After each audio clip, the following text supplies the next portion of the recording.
Question number 3, Honourable David Parker. Thank you, Mr. Speaker. My question is to the Minister of Finance. When did he first become aware that Treasury had miscalculated estimates of household disposable income?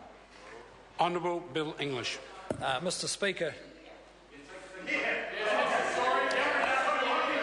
for the benefit of the member, I might take slightly longer than usual to outline the sequence of events. My office received the first written advice on the 11th of December that Treasury and Stats New Zealand had made an error in the data. The Treasury said that while the absolute measure of child poverty, using the OECD's measure of 60% of the median income, would be around 2 percentage points higher, the high-level trends and findings remained the same. Therefore, generic or high-level comments made by ministers about trends and inequality would be consistent with both the previous and revised data. On the 12th of December, I received an aide-memoire from Treasury which confirmed high-level trends and findings of MSD's household incomes report, and that they would remain broadly valid. Ministers asked officials to look carefully at how the error had occurred and investigate its wider implications on policy advice, including on the MSD household income report. On January the 16th, the Treasury advised my office they had discovered another error relating to data for 2007 and 2008. Ministers again instructed officials to recheck the data and its implications. Officials did that, and Treasury completed an internal review, including review by a third party. After officials and ministers were satisfied they had all the correct data, the error was publicly communicated by the Treasury and Stats New Zealand on 27th of February.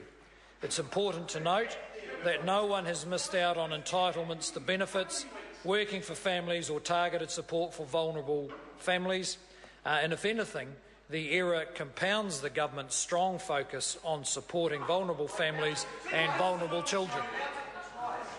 Supplementary question, Honourable David Parker. When did he inform the Prime Minister that Treasury had miscalculated household disposable income by overstating incomes of 300,000 low and middle income families?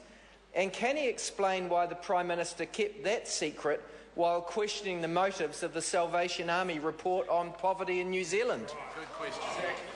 Well, Mr. Speaker, I expect the Prime Minister was advised sometime around the middle of December. There were two things that had to happen. One was we sought reassurance about whether the data error made any difference to the broad conclusion that income inequality is pretty flat in New Zealand. That is, it's not getting worse, it's getting vaguely better, and the answer to that was yes. And secondly, we wanted to make sure that officials ensured the data was accurate in every respect before new data was published, and it took them around about 6 weeks to do that. Supplementary question, Honourable David Parker. Why did he hide this $1.2 billion overstatement of low incomes for more than 2 months and fail to disclose the error when answering questions in this House on 29 and 30 January about measures of income inequality? Mr. Honourable Speaker, Bill English. First of all, we didn't hide it. Officials were asked to go and investigate how the error occurred and to ensure there were no other errors, and it turned out they found other errors after they were sent back by ministers to recheck the data. And secondly, the data does not undermine the conclusion that in New Zealand income inequality has been roughly flat the last 3 or 4 years and is getting slightly better, and the assertion by the Labor Party that, quote, the rich are getting richer and the poor are getting poorer is wrong.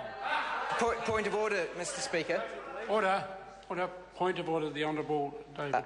There were two parts to that supplementary question. The Minister in reply then said, and secondly, as if he was responding to the second part, which was why he didn't fess up on the 29th and 30 January, but he didn't answer that part of the question. And the member knows fully well if he asks two supplementary, the member can choose to answer one of those, and he did. Supplementary question, the Honourable Kate Wilkinson. Supplementary to the Minister. What issues affecting households with low disposable income were inherited by this government in 2008? Honourable Bill English. Well, Mr Speaker, we inherited rising social spending and declining social outcomes. Shortly before the change of government in 2008, the Salvation Army produced the same report as they produced earlier this year, and their findings were that more children appeared to be at risk of harm, more youths were engaged in crime, violent crime was up, and more people were in jail, and SIFS referrals were rising. The Salvation Army at the time said they were disappointed that despite significant increases in government spending, the social problems were getting worse. So we listened to their advice. We haven't increased spending, and a number of these social problems are now improving. Supplementary. Supplementary question, Honourable David Parker. Given this billion-dollar era, which occurred in his own department, does he now concede that both income inequality and the number of children living in poverty are both worse than he previously claimed? Honourable Bill English. Mr Speaker, no I don't. The picture is this. The picture is this, that the deep recession into which Labor pushed New Zealand, followed by the global financial crisis, had a bigger impact than people thought. And since then, income inequality has not deteriorated. In fact, it has slightly improved. Supplementary question, Honourable Kate Wilkinson. Supplementary. How is the government delivering better outcomes for households on limited disposable incomes? Honourable Bill English. Well, Mr Speaker, the best contribution a government can make is to manage an economy in a way that supports more jobs and higher incomes. So, for instance, since 2008, median weekly earnings have increased by more than 15%. After-tax incomes have increased by 25%. Well, for the members' benefit, if we use the measures that the opposition are quoting, the median equivalised household disposable income, which is the benchmark they're using for poverty, has gone up by 6.9% after inflation. So all the children to whom the member refers are in households where the income has gone up. And their relationship to the median income is about the same. Rising incomes are lifting more families out of poverty. What a supplementary question. Right Honourable Winston Peters. Can the Minister remember that in coming to power in 2008, the minimum wage had just been raised from $9 to $12 per hour? And can he remember which party brought about that dramatic attack on income inequality and so can be trusted in the future on this matter? Honourable Bill English. Well, Mr Speaker, my memory is a bit vague, but I think it might have been New Zealand First.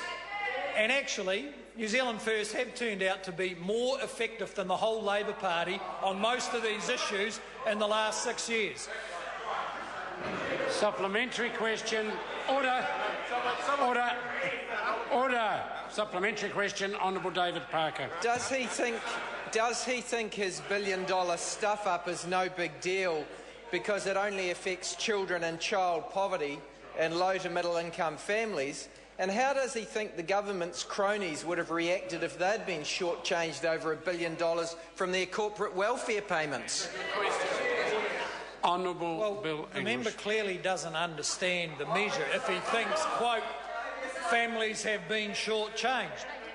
A data error was made deep in the bowels of the Department of Statistics by a statutorily independent agency, so it's nothing to do with the government. Secondly, we have made sure that that miscalculation has made no difference to any entitlement of any New Zealand family or child, and that is the case.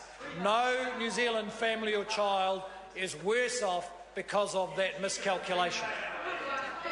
Question number 4, Te Uroroa Flavel. Tēnā koe, Mr. Speaker. Tēnā koe. Ki te minita mō ngā take